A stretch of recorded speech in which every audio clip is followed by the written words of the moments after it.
con mòn tốt tốt. Small chicken.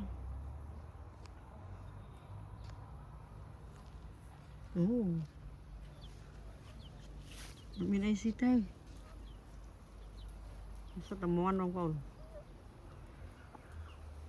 Mòn trên trăm đẹp nặng cua xá thông thông hết nè. Giờ pon đây bông bò này.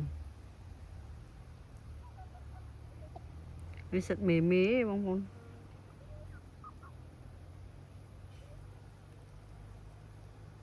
Rất là mế. Mòn.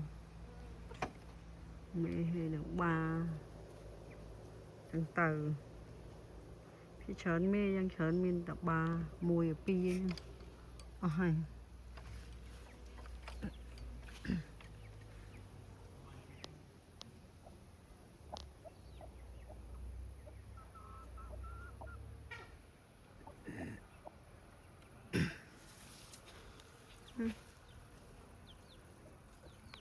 nè cái nào nào ở nơi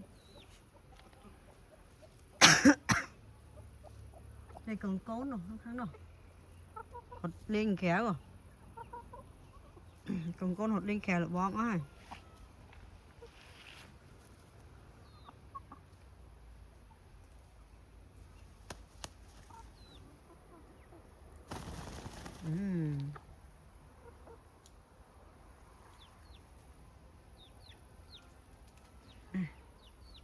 còn mòn chip chip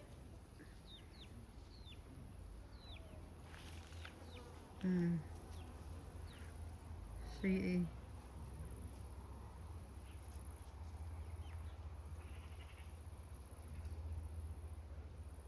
mình chậm bài thò mà chết bật bật mó ông ôn xong bay tập bồn ngoan còn là o đây mình nói gì ấy thế gì tập lại lại chơi đài đi trong ảnh đài quạt bẹp bị đàm chơi để quạt đàm nữa ấy ok con trai chuẩn bị đi bye bye